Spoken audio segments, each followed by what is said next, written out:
actually voting on. Welcome to Political Woodstock. What you hear in the background is the Oklahoma State Democratic Convention. They're discussing the proposed amendments to the Oklahoma Democratic Party Constitution and bylaws. So they are now getting ready to debate. I'm going to put the mic down so you can hear the discussion. It's the youngest state chair in the country. Her name is Anastasia Langthorne. They call her Anna. She's only 24, and she is moving. She's moving progress forward. All right, we've passed our first debated constitutional amendment. Congratulations, everyone. Okay, so all those in favor of, we're going to debate on the second constitutional amendment. Everyone who is for the second constitutional amendment, who is a proponent, please go to this side of the stage, which is my left, and your right. If you're an opponent, please go to this side of the stage, which is, now I've confused myself, my right and your left.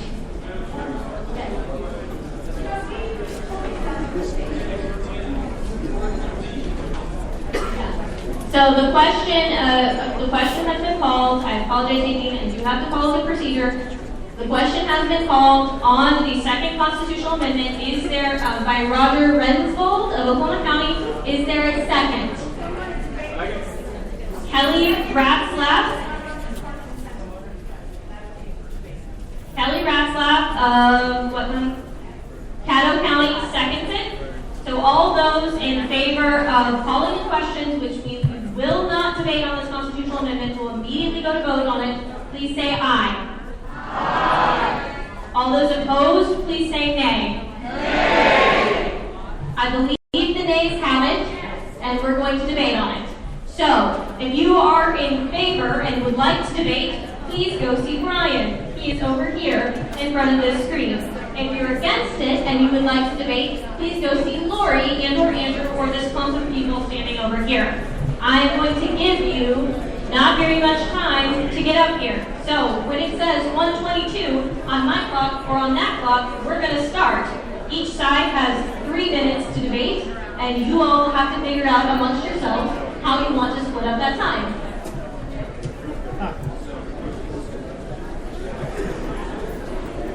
That'll work well. 15 seconds apiece.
They are preparing to debate.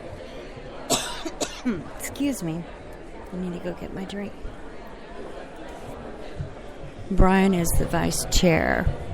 And I see him discussing with people of how much time they have debate. For instance, there may be 5 minutes total that maybe someone's against an amendment, and they have to split up between 1, 2, 3, 4, 5. Maybe 7 people. That's not a lot of time. Maybe it was 2 minutes.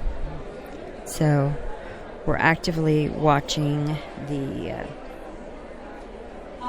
debate. So it's 1:22, and she was serious about that. I'm going to put the mic down so you can hear what is going on at the Oklahoma State Democratic Convention 2017. We are live in Oklahoma City.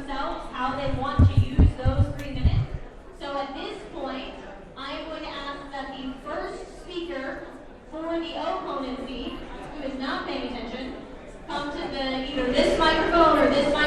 here. All right. So Senator Debbie Lethbridge is our first speaker in opponency, and she will use however much of the 3 minutes that she would like.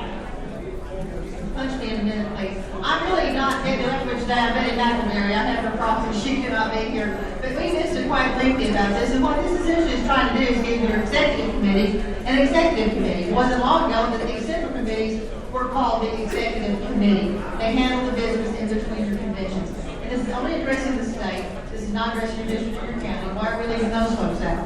So, these are people we select, and I guarantee you, since 1990 or before, when Betty was vice or co-chair of faculty, every group of state officers do meet regularly. My They mic do is take care of business in between the central committee Doing a podcast meetings. right now, my mic Very is few live. don't. If you don't, you're not doing your job. Hardwiring this is not going to make somebody do their job. Voice. We elect these people, they need to be able to function freely without restrictions. And again, most of these people do. This is very redundant. It's that people should be good. If they're not, again, they're not doing their job. No, go ahead. I'm done. Yeah, we can just stand up. I don't have to stand by it. Senator Lethbridge used 57 seconds of the opponency's time.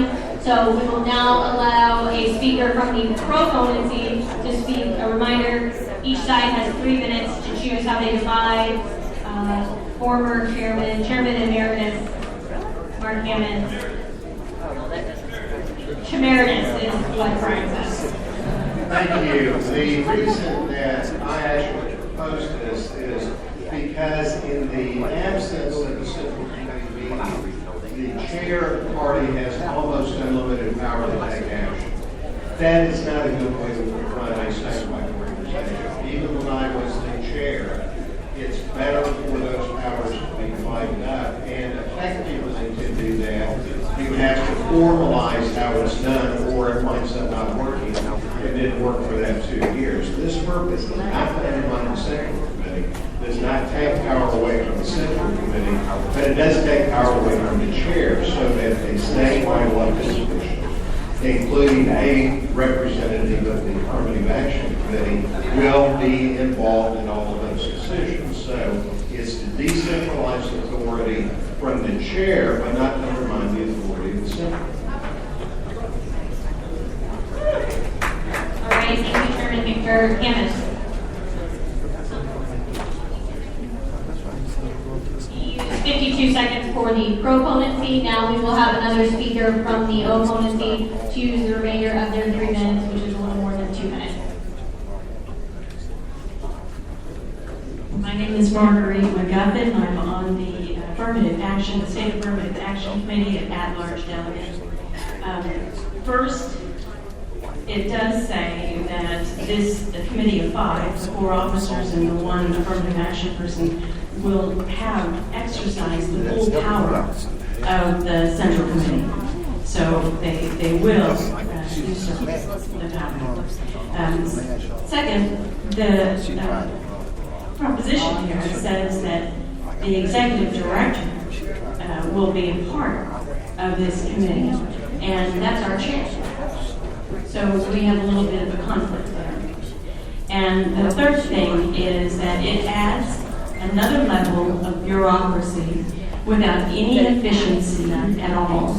I am on the Realtors Political Action Committee. We have statewide votes all over the state, and it's done electronically. Our committee votes electronically. It's very easy to be inclusive of people and their positions and respect the power of the people that were voted to be on the central committee. So that's our argument. Did I cover everything?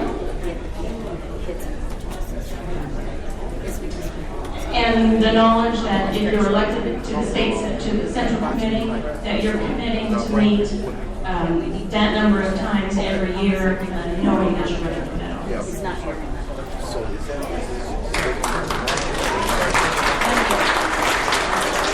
A minute and 32 seconds. Tim and I are going to do math real quick to figure out how much time is left.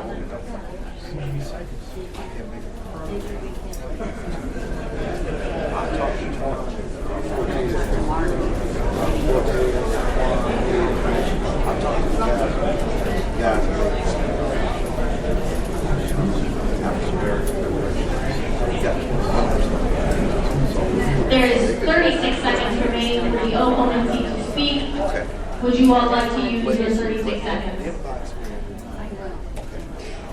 Okay, well, there's no one left for the proponency, correct? Do you want to speak again? They are talking about different debates.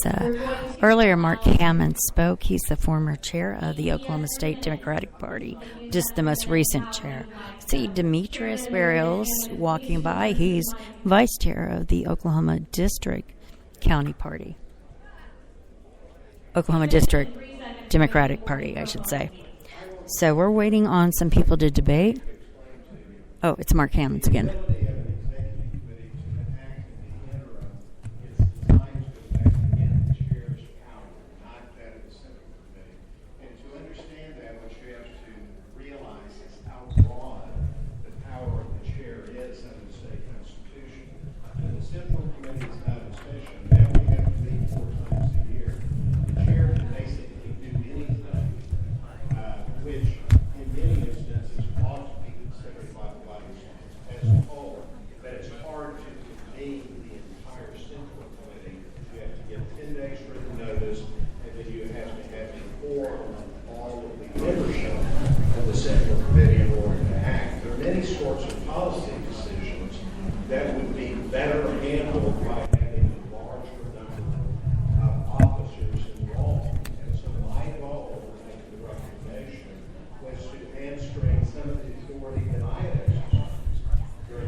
Okay, we're walking closer. A minute and 50 seconds. So now we have 36 seconds remaining for the Oklahoma team.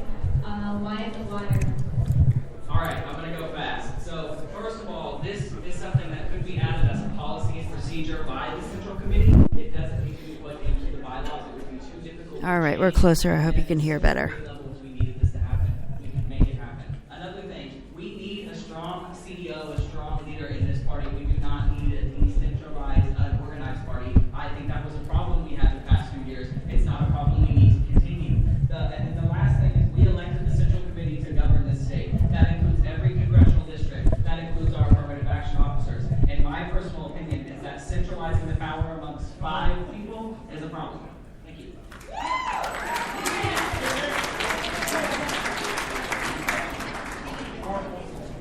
There are 13 seconds remaining for the proponency. He's going to yield his time to me, I assume? Yeah? All right. So, and there's no time remaining for the opponency, I assume? Okay, we're all done. All right, now we will go on to a vote. All those in favor of passing the second constitutional amendment, please say aye. Aye. All those opposed, please say nay. Nay. The nays have it. All right. We're on to the third constitutional amendment. Article 5, Section 2, minority groups. So, again, all those that would like to debate in favor of this constitutional amendment, please come see Brian. All those who would like to debate against it, please go over here to Lori and Earl.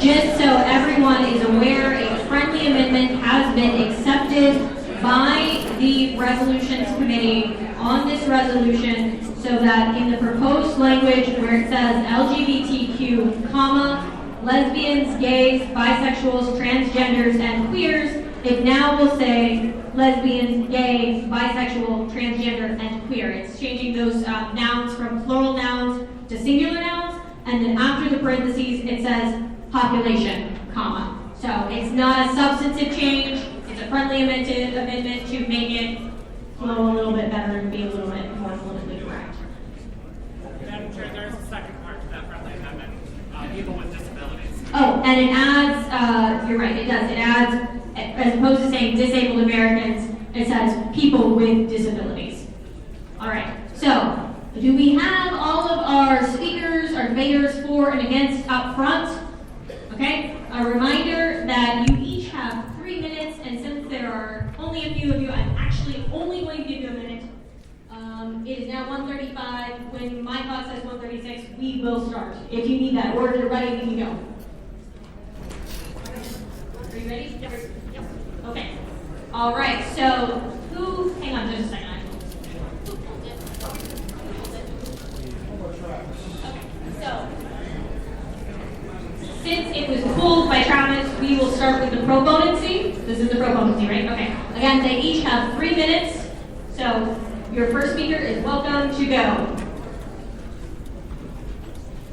Good afternoon, fellow delegates. My name is Stephanie Moser-Goins, a delegate from Cleveland County. Our friendly amendment proposes to replace the language disabled Americans with people with disabilities. We'd like to, as a general rule, see use of people first language in these, in all of these changes. I yield the remainder of my time to.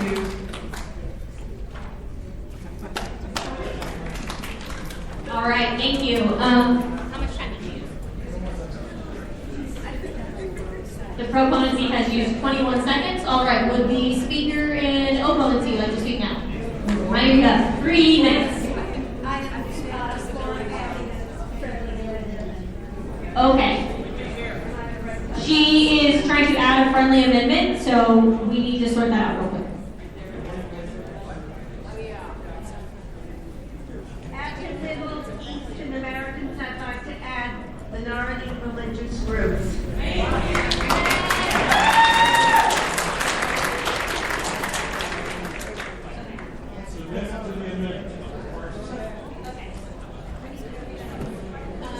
Ma'am, will you come please speak your name and county into the microphone? I apologize, I know you were just there. Also, this will be considered an amendment, so an amendment to the amendment, which will require a second. Second.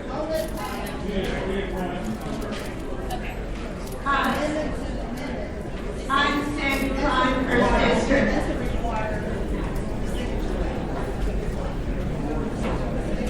No, that was never. I apologize, everyone. We are sorting through this procedure to make sure that we do it correctly. Thank you.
to work on this together to get the language exactly how we want it. And then we're going to come back to it after we do the other amendments, okay? All right. So, we are now on to the fourth constitutional amendment. All those who would like to speak in opponency or proponency for or against it, please come to the front. If you'd like to speak for it, please come see Brian. If you'd like to speak against it, please come over here to where Lori and Earl are standing. So all those for and against, and we're going to say until 1:43. Oh, the question has been called. Can you please say your name and county for the record? Don Robinson of McLean County has called the question. Is there a second? Roger, is that you? Roger Rensvold of Oklahoma County has seconded. Okay, all those in favor of calling the question, which means we will not debate on the fourth constitutional amendment, please say aye. Aye. All those opposed, please say nay. I believe the ayes have it, so we have called the question and will now vote. All those in favor of the fourth constitutional amendment, please say aye. Aye. All those opposed, please say nay. Okay, so this constitutional amendment has passed. We'll move on to the fifth constitutional amendment, which is Article 7, Section 7, State Central Committee. All those who would like to speak in favor of it, please come. Oh, the question has been called. Can you please state your name and county for the record? Mark Matthews, McLean County. Mark Matthews of McLean County. Is there a second? Second. Joe Trail of Pontotoc County? Yep. All right. It has been moved and seconded. All those in favor of calling the question and not debating on the fifth constitutional amendment, please say aye. Aye. All those opposed, please say nay. I think the ayes have it. That was a valiant effort. I apologize, but I think the ayes have it. And so all those in favor of the fifth constitutional amendment, Article 7, Section 7, State Central Committee, please say aye. Aye. All those opposed, please say nay. Nay. Again, I think the ayes have it. All right. That is actually all of the constitutional amendments. So we're going to stand at ease briefly to discuss the third constitutional amendment, and we'll be back momentarily. I thought we already approved that, but you didn't consent. Yeah, okay, so what are we doing with number 3? Well, my question is that if something was granted,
have been saying, they will always say.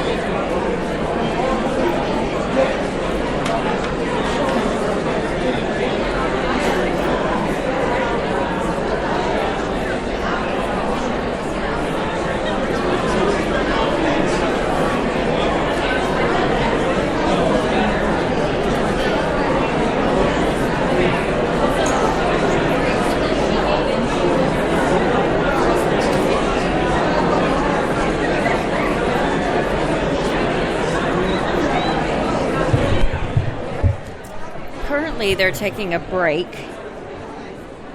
They're getting ready to debate one of the amendments. There's been some that have passed. They've been really good. There's Brian. He's the vice chair. Everyone appears so tall from my vantage. See a lot of good people. John Waldron.